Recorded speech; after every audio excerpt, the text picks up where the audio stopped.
Dr. Elena Reyes couldn't shake her unease as she supervised the unloading of scientific equipment on Novaterra's main landing zone. The council representatives, particularly the tall, avian Krexar, kept interfering with her team's sensor calibrations. These units must be placed according to council guidelines, Krexar insisted, his feathered crest rising in what Elena had learned indicated irritation. The positioning aligns with our shared scientific protocols. Yet you won't share the underlying data those protocols are based on, Elena countered, noting how the alien's four-fingered hand subtly moved to block her scanner's view of the colony's northern ridge. Science thrives on transparency, counselor. 3 weeks into the colonization effort, Elena mentioned her concerns to colony administrator Thomas Chen, Admiral Chen's brother. James warned me something felt off about the council's generosity, Thomas admitted as they walked through the prefabricated Main Street, already bustling with colonist activity. But Earth's governments are all in on this partnership. 3 million people are here now. We can't exactly pack up and leave on a hunch. Elena watched children playing in the newly established park, their laughter a counterpoint to her growing anxiety. Have you noticed the council ships maintaining orbit never change position? The same 7 vessels, never rotating duty as would be standard procedure. Thomas frowned. Military matters aren't my jurisdiction. Let's focus on getting these people settled. He pointed to the newly constructed hospital where Elena's wife, Dr. Sophia Lin, worked as chief surgeon. Besides, we have the UES Defiant nearby. Not nearby enough, Elena muttered, her gaze drifting to the stars barely visible in the daytime sky. That night, Elena slipped away from her quarters while Sophia slept. Using her science division credentials, she accessed the colony's deep soil sampling drones, redirecting one to the northern ridge. The same area Krexar seemed desperate to keep sensors away from. She watched the readings with growing astonishment. Quantum resonance patterns identical to council ship engines, she whispered, downloading the data to her personal device. The crystalline formations beneath the ridge weren't just similar to the council's technology. They were the source material. She'd stumbled upon what might be the most valuable resource in the galaxy. When Elena tried transmitting her findings to Earth the next morning, the communication system reported a temporary atmospheric interference. She tried 3 more times throughout the day, each attempt meeting different technical excuses. Sophia, I think we might be in trouble, Elena confided to her wife that evening. The Council chose this planet specifically for these crystals. They're not helping us establish a colony. They're watching us until they decide what to do with us. Sophia squeezed Elena's hand. If you're right, we need a backup plan. The Geological Research Facility has those new underground levels. We cooled. A colony-wide alert interrupted her, the emergency system blaring for the first time since landing. All colonists report to community shelters for important council announcement. This is not a drill. Elena grabbed her data device and research notes.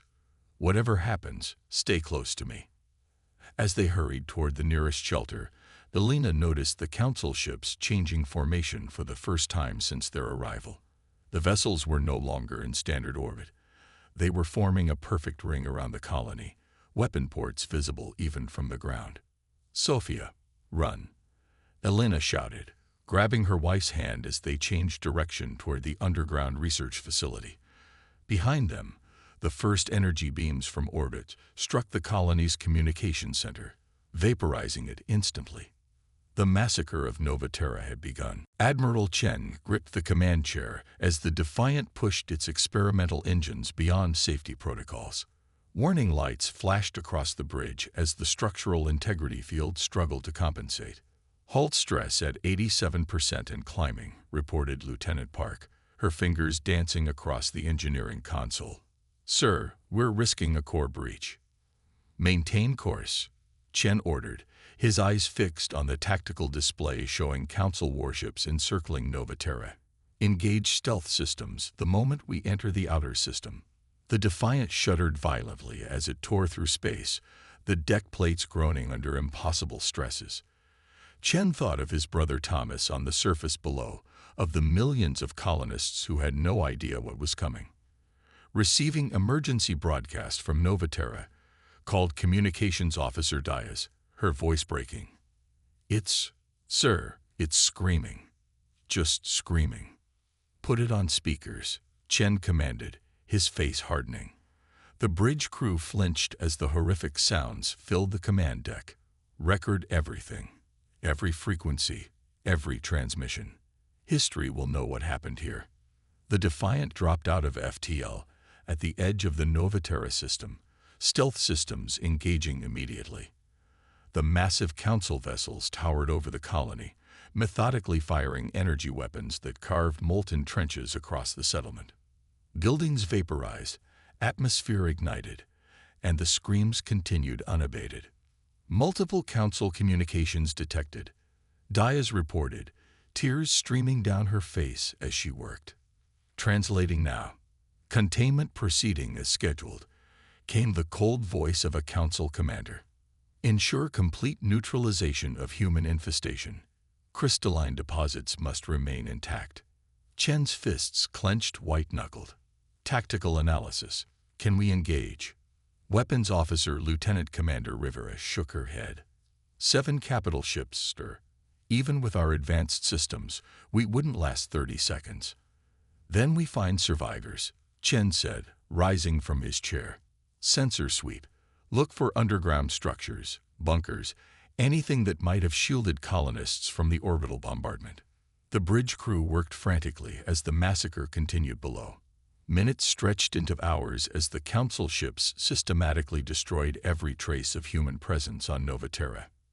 Sir, called Science Officer Wong, I'm detecting a faint human life sign cluster approximately 2 kilometers beneath the surface.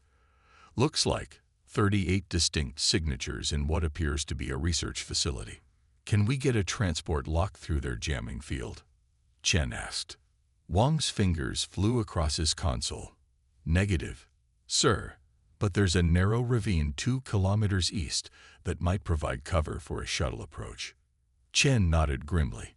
Assemble Rescue Team Alpha. Full combat load, medical supplements, and emergency rations. I'll lead personally. Sir, regulations clearly state the captain should not, began First Officer Harrington. To hell with regulations, Chen snapped. I'm not leaving my brother down there if there's any chance he's alive. You have the con, Commander. If we're not back in 3 hours, or if the council ships detect the Defiant, you get this vessel and its recordings back to Earth at any cost. The rescue shuttle launched moments later, its stealth systems barely adequate against council scanners. As they approached the ravine, the small craft banked sharply to avoid debris, the shattered remnants of what had once been a school. Chen tightened the straps on his tactical gear.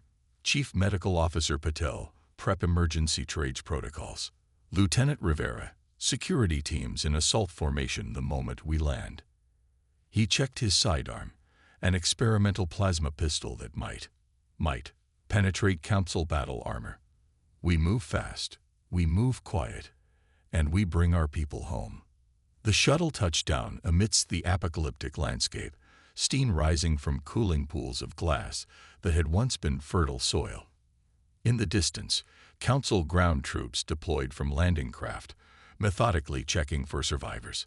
This way, Chen whispered, leading his team toward a half-collapsed research entrance. And pray we're not too late. The United Nations emergency session fell into stunned silence as Dr. Rice completed her testimony. The quantum crystal sample glowed faintly in her trembling hand, its blue luminescence casting eerie shadows across the chamber. 3 million people, she said, her voice barely audible, murdered for these crystals that power their ships. But in studying them, I discovered something they never wanted us to know. She placed the crystal into a lead-lined container, sealing it with practiced precision. The radiation field these crystals emit is harmless to humans, but disrupts council navigation systems. They can't see us if we use this correctly. Admiral Chen, standing behind her in a uniform still stained with Novaterra's soil, stepped forward. I've transmitted the massacre footage to every major news outlet worldwide. The Council believes they've silenced us. They're wrong. The Brazilian representative rose first, her face wet with tears. Brazil commits all industrial capacity to building more ships, whatever it takes. One by one, nations stepped forward, ancient enmities set aside against cosmic hatred. China and the United States pledged joint weapons research. India offered its massive technological workforce. Even North Korea opened its borders to participate in unified Korean shipbuilding efforts. Operation Nemesis was born not from committee meetings but from raw human determination. Every automotive factory retooled for vessel components. Every tech company pivoted to military applications. Children collected scrap metal. Retirees returned to work in laboratories and assembly lines. Dr. Rice worked 18-hour days developing radiation field generators that could mask human ships. The Council's quantum drives can't function within these specific radiation parameters, she explained to military leaders during rare breaks. It's why they needed the Novaterra crystals so badly. They're running out. Meanwhile, Commander Sofia Adeyemi led Earth's first infiltration team. Selected for her xenolinguistics expertise and special forces background, she underwent painful cosmetic surgery to resemble a Volari servant, the maintenance species regarded as little more than furniture by Council elites. Why not just kill them all? Asked a junior officer during mission briefing, his family among those lost on Novaterra. Because then we're no better than they are, Adeyemi replied, adjusting her now blue skin. And because intelligence suggests not all Council species supported the massacre. We need allies.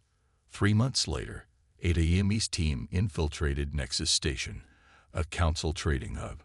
Moving invisibly through service corridors, they gathered critical intelligence on Council defenses, ship deployments, and most valuably, growing political fractures. The Arcturians openly questioned the Novaterra operation, Adeyemi reported via quantum-encrypted channel. The Meridians have nearly withdrawn from Council space entirely. And the Volari. She paused, her modified features shifting with emotion. They've been subjected to their own containment operations in the past. They're helping us now, sabotaging Council ships from within. Back on Earth, Admiral Chen supervised the construction of humanity's first battle fleet.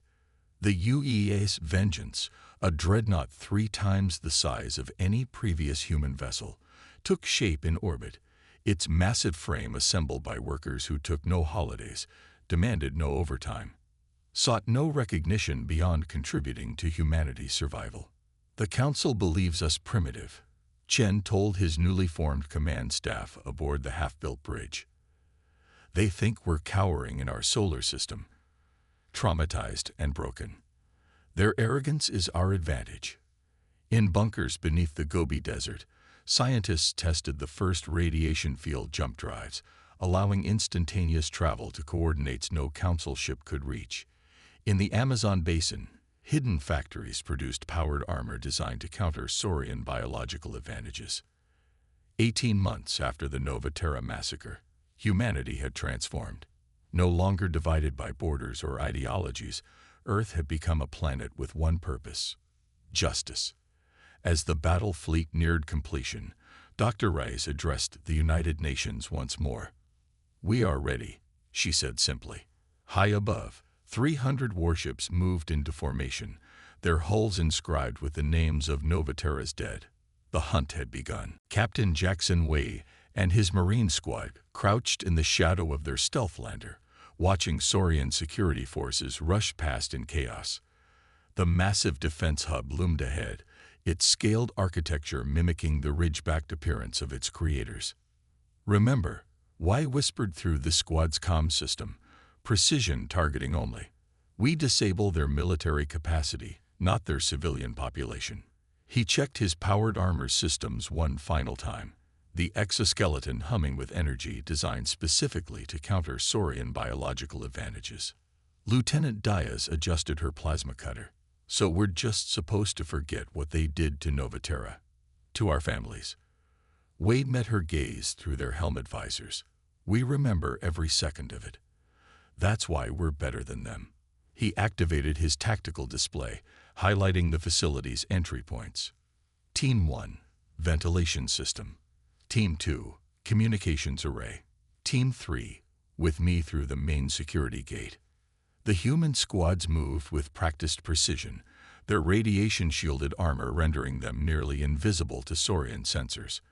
As they approached the main gate, Wei observed the panicked Saurian civilians watching footage of Novaterra's destruction on public screens. Many were collapsing in apparent distress, their scales paling to ashen gray. They didn't know, Corporal Tanaka muttered. Their own government didn't tell them what happened. Makes you wonder what else they don't know, Wei replied as they reached the security gate. He deployed a device Dr. Rice had developed, a crystalline matrix that mimicked Council's security protocols. The massive door slid open without alarm. Inside, Saurian military personnel scrambled to defensive positions, barking orders in their hissing language. Wei's squad activated their jump packs, soaring to the catwalks above, while Team 1 reported successful infiltration through the ventilation system. Defense Hub Central Control located, came Lieutenant Rodriguez's voice from Team 2. Heavy resistance, requesting support. Wei directed his team through maintenance corridors, encountering a Saurian security patrol. The aliens were massive, 9 feet of muscle, scale, and natural armor. In previous centuries, humans would have had no chance. Today, waste-powered armor compensated for the biological disadvantage, servos whining as he deflected a crushing blow from the Lid Saurian. Non-lethal takedowns, Wei ordered as his squad engage. Stun weapons discharge, dropping 3 Saurians. A 4th crashed through a wall in panic, while the 5th drew a ceremonial blade.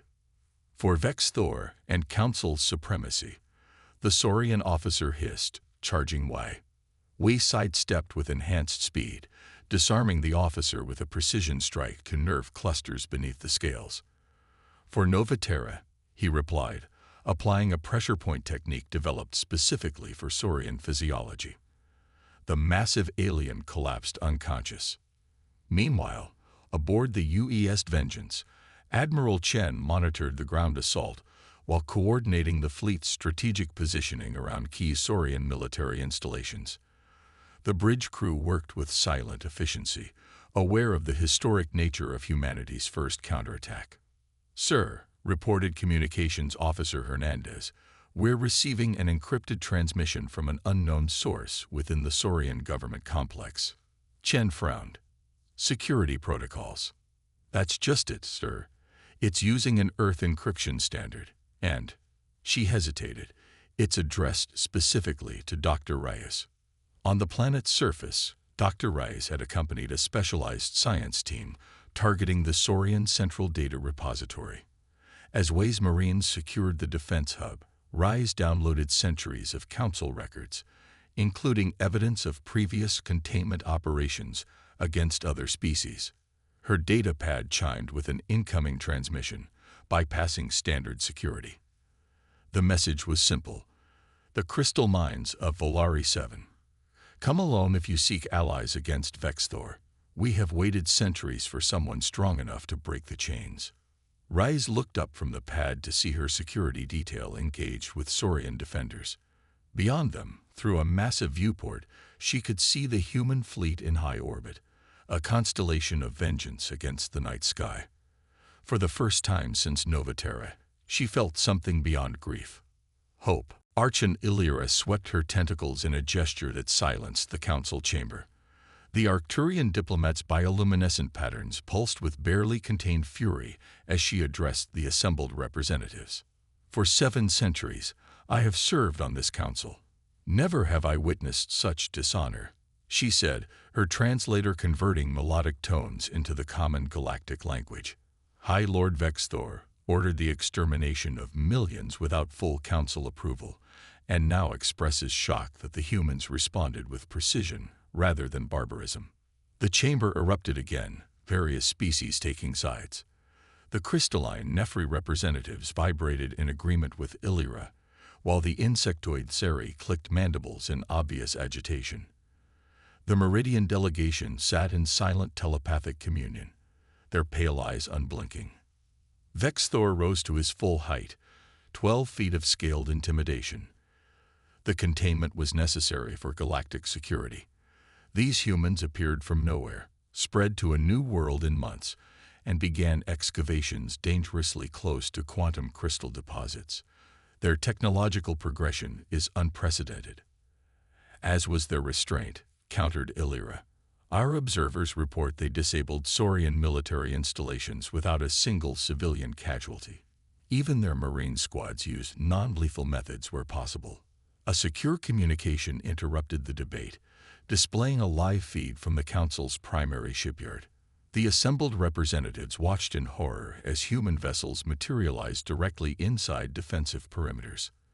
The ships moved with impossible precision, targeting only military vessels and construction facilities while avoiding civilian stations. Captain Sarah Okonkwo stood on the bridge of the UES Karma, calling targeting solutions with calm efficiency. Her West African accent became more pronounced under pressure, her crew responding with practiced coordination. "Cruiser squadron on intercept course," reported her tactical officer.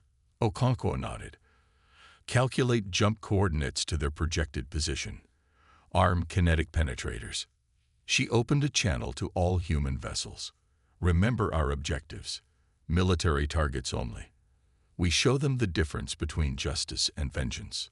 The Karma vanished in a flash of radiation-masked jump technology, reappearing behind the Saurian cruiser squadron. Kinetic weapons fired simultaneously, disabling engines and weapons systems without rupturing life support. As Saurian escape pods launched, human ships allowed them safe passage. Back in the council chamber, Vengeful watched the systematic dismantling of his shipyard's military capacity with growing rage. "This is the threat I warned about. They must be eliminated completely." A Meridian representative finally broke their telepathic communion. "We have consulted our collective consciousness and reviewed historical records. This human approach mirrors our own before the Saurian containment of Meridian colonies 3 centuries ago. We were told those colonies threatened galactic security as well." The Meridian's silver eyes fixed on Vengeful. 2 billion Meridians died. How many other containments have occurred without full council knowledge? The Tsari representative rattled forward. "The 15th hive was similarly contained. We were told it was a natural disaster." As accusations flew, 3 council species, the Arcturians, Meridians, and Nephri, formally requested private communication channels with human representatives. Their message, transmitted on secured frequencies, not all approved the Novaterra containment. "Some of us have suffered similar fates. We propose alliance against Saurian dominance." Meanwhile, in deep space, Dr. Rice approached the crystalline caves of Volari 7 in a small stealth vessel. The blue-skinned Volari waited at the entrance, their bioluminescent patterns shifting nervously. "You came alone," stated the lead Volari, identifiable by elaborate light patterns across his cranial ridge. "Brave, for one whose people suffered council containment." "I came because your people have suffered too," Rise replied, holding up data recovered from Saurian archives. "And because together we might end the cycle of containment forever." The Volari's pattern shifted to deep purple, a sign of profound emotion. "For 9 generations, we have built their ships, maintained their stations, all while they harvested our young for labor. We know every weakness in their technology. We engineered those weaknesses deliberately, waiting for allies strong enough to exploit them." Reyes extended her hand in the human gesture of partnership. "Let's rewrite the galaxy together." Dr. Reyes stood before the assembled representatives of 6 formerly subjugated species in the asteroid base, hidden within the rings of a gas giant. The chamber, carved from the asteroid's metallic core, hummed with the nervous energy of beings who had risked everything to attend this clandestine summit. "The Council calls us terrorists," Reyes said, her voice steady despite her exhaustion. "They forget their own history. Every species in this room has suffered what they call containment and what we call genocide." She activated a holographic display showing evidence retrieved from Saurian archives. 17 known containment operations over 3 centuries. The Volari Uprising. the Tsari 15th Hive, the Meridian colonies, the Nefri crystalline cities, all exterminated to maintain Saurian dominance of quantum crystal resources. The Volari engineer, Zivrin, stepped forward, his blue skin pulsing with intricate light patterns. For generations, we have served as their technical workforce. We built their ships, their weapons, their stations, and we left backdoors in everything. His luminescence shifted to a deep crimson of suppressed rage. My ancestors were not just planning for survival. They were planning for this moment. The insectoid Zari representative clicked her mandibles in agreement. The hive mind remembers what individuals forget. We have collective memory of technologies the Council banned and erased from their archives. Technologies that could turn this conflict. The crystalline Nefri, nearly transparent beings with complex internal structures, vibrated at frequencies that translated as enthusiasm. Our crystalline matrices can redirect quantum energies in ways the Council cannot detect, combined with Volari engineering and human tactical innovation. Reyes nodded, then displayed the next hologram, a strategic map of Council space with key military installations highlighted. Admiral Chen is coordinating simultaneous uprisings across 12 Council worlds. If we time our actions precisely, we can cripple their response capacity. On the ocean planet Nevaris, Lieutenant Commander Emily Takahashi emerged from the crashing waves alongside her human Volari team. Their specialized amphibious gear allowed them to approach the orbital control station undetected through the planet-spanning ocean. Perimeter guards on standard rotation, whispered her Volari teammate, Kelivor, as they observed the massive installation built on artificial pylons above the restless sea. The native Nevarians are forced to maintain the facility, but they've been waiting for this moment since their own partial containment a century ago. Takahashi checked her specialized equipment. Once we disable the orbital control systems, the Council ships above will be blinded. The Nevarians can reclaim their world. She glanced at the surging ocean around them. The Council could never truly contain a people who are mostly nomadic ocean dwellers anyway. The joint team moved silently toward the facility's underwater access ports, specially designed for maintenance, but rarely guarded due to the Council's arrogance. As they attached breaching devices, Takahashi's comm unit received an encrypted transmission from Admiral Chen. Operation Liberation commencing on all fronts. May Novaterra's memory guide your hands. Across Council space, similar teams moved into position. On the desert world Caraxis, Captain Wei's Marines disabled atmosphere processors that had been terraforming the planet against the native species biology. In the Tsari sector, human ships provided cover as dormant hive clusters awakened from enforced hibernation. Throughout the galaxy, Council authority began to fracture along lines carefully identified by Commander Edaimi's intelligence network. On Nexus Prime, High Lord Vexthor received increasingly desperate reports from multiple sectors. His scaled hide darkened with rage as he summoned his most loyal commanders to the throne chamber. Deploy the Void Cascades, he ordered, referring to the planet-killer weapons held in reserve for existential threats. Target Earth first, then each world supporting these rebellions. Underlord Kextel stepped forward, his ceremonial armor gleaming in the chamber's harsh light. My lord, such weapons have never been used against inhabited worlds. The loss of life would be necessary. Vexthor hissed, as was Novaterra, as were all containments. The Council exists to maintain order, and order requires occasional sacrifice. Kextel's hand moved subtly toward his ceremonial blade as other commanders exchanged meaningful glances. The humans spared our children, he said quietly. You would not extend the same mercy to theirs. Vexthor's eyes narrowed at the implicit challenge. You question the will of your High Lord.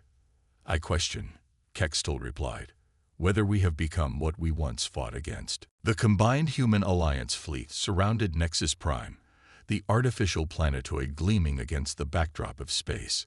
3,000 vessels arranged in a tactical formation that would have been impossible months earlier, now made feasible by the shared knowledge of multiple species.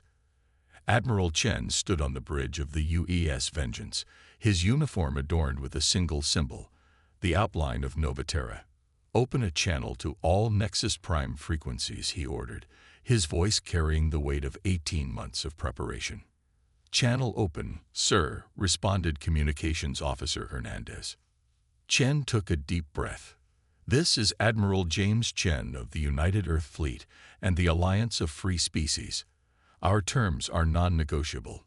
Surrender those responsible for the Novaterra massacre, provide reparations to Earth, and acknowledge the autonomy of all sentient beings. You have 1 standard hour to comply." On Nexus Prime, chaos reigned in the council chambers. Vex Thor had executed 3 of his commanders, including Underlord Kextal, who had attempted to arrest him for crimes against sentient beings. The remaining Saurian loyalists watched in fear as their leader's scales darkened to near black with rage. "Activate the Singularity Defense System," Vex Thor ordered, moving toward a control panel accessible only to the High Lord. "The system has never been tested at full capacity," warned a trembling technician. "Simulations suggest it could destabilize space-time throughout this sector. Millions of lives on Nexus Prime itself cooled." "Acceptable losses," Vex Thor hissed, inputting his genetic key into the system. Deep within Nexus Prime, ancient machinery rumbled to life, drawing power from quantum reactors.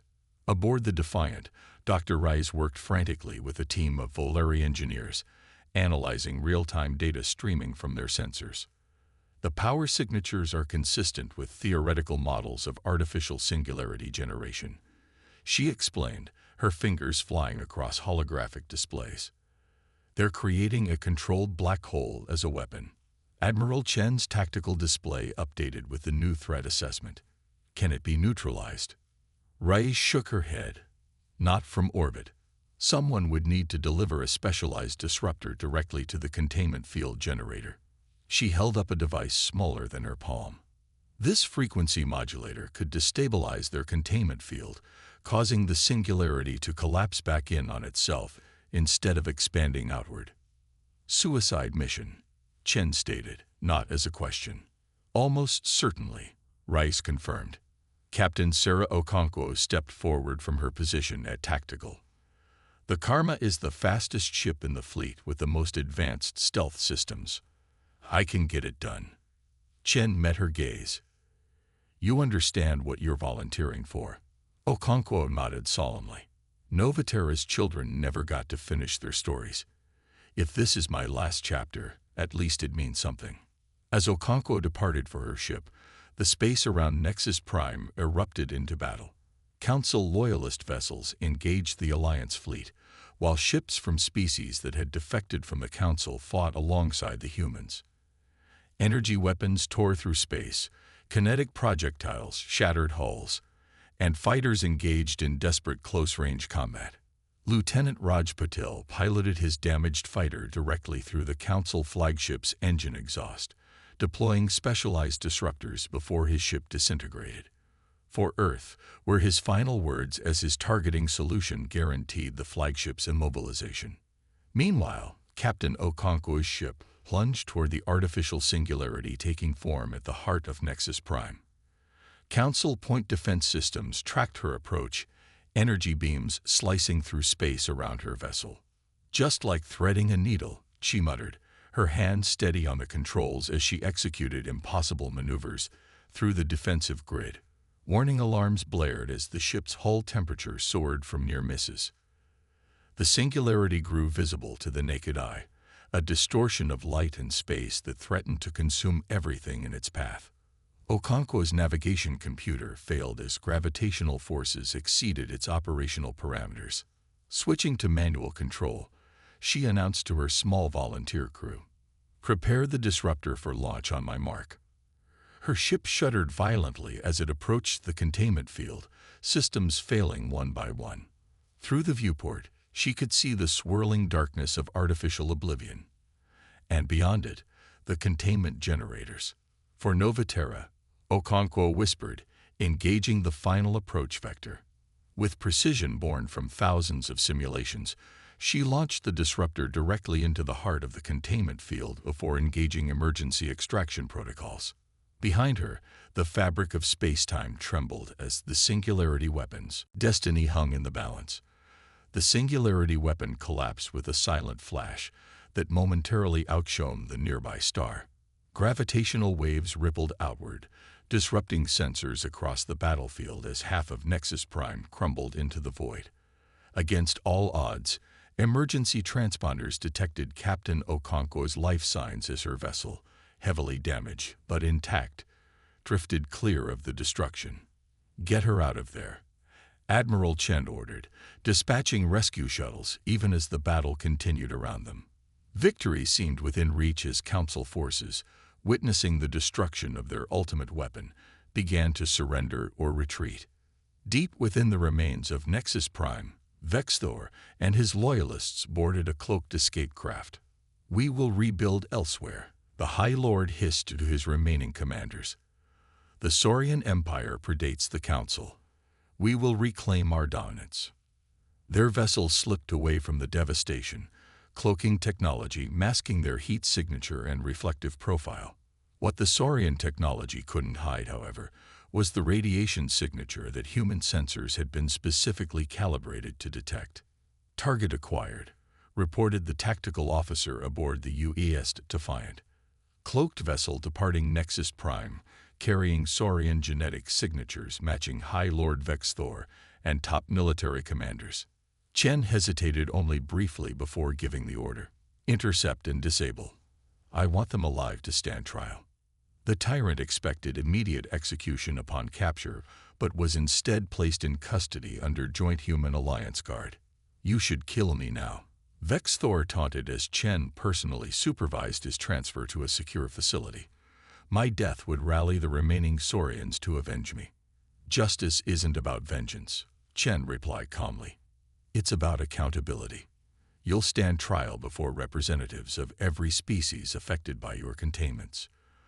The galaxy will witness true justice, something your council never provided." 1 year later, Novaterra had been partially rebuilt. Memorial gardens covered the areas too damaged for habitation, with native Earth flora intermingling with plants contributed by Alliance species. Representatives from 34 species gathered in the colony's restored Central Plaza to sign the Galactic Concordat. Dr. Reyes, now Earth's ambassador, addressed the historic assembly. "We came to the stars hoping for friendship and found horror instead. But from that horror, we've forged something unprecedented, genuine galactic community." She glanced at her wife Sophia, one of the few original Novaterra survivors, who watched proudly from the front row. The Concordat established equal voting rights regardless of technological development, distributed military command across multiple species, and explicit protection for emerging civilizations. Most significantly, it included a sentient rights declaration that transcended biological differences to establish universal principles of dignity and self-determination. In orbit above Novaterra, a joint Volari human engineering team activated the Memorial satellite. The massive structure contained the names of every colonist lost in the massacre, inscribed in materials that would endure for millennia. As it achieved stable orbit, it began broadcasting a simple message in 300 languages. They died so others might live free. The Volari engineer Zivran worked alongside human technicians, his bioluminescence patterns expressing deep satisfaction. "My ancestors built weapons of destruction for the Council. Now we build monuments to peace. The symmetry feels right." Admiral Chen, offered supreme military command of the Concordat forces, surprised everyone by declining. At his retirement ceremony, attended by representatives of every Alliance species, he offered a final reflection that was broadcast throughout explored space. "Humanity didn't win because we were stronger or smarter or more ruthless," he said, his voice steady despite the emotion visible in his eyes. "We won because we recognized something the Council forgot ages ago. True strength comes not from domination, but from cooperation. We fought not from blind fury, but for justice that transcends species." As the ceremony concluded, a Saurian delegation led by Kextal's successor approached Chen. The Underlord had been posthumously recognized, as the first Saurian to stand against Vexthor's tyranny. The delegation carried ceremonial weapons, all conspicuously sheathed, a gesture of profound respect in their culture. "You had every reason to exterminate us," the new Underlord acknowledged. "Instead, you showed us a better path. Our children will not forget." Throughout the rebuilt colony, humans and aliens worked side by side. Schools taught multiple languages and cultural practices. Restaurants served foods from a dozen worlds. Former enemies became neighbors, their shared experiences forging bonds stronger than ancient hatreds. And in the night sky, the memorial satellite passed overhead, a constant reminder that humanity's greatest strength was never its vengeance, but its capacity for justice even in the face of unspeakable loss, a legacy that would endure among the stars long after those who had witnessed Novaterra's tragedy had themselves become history. The end.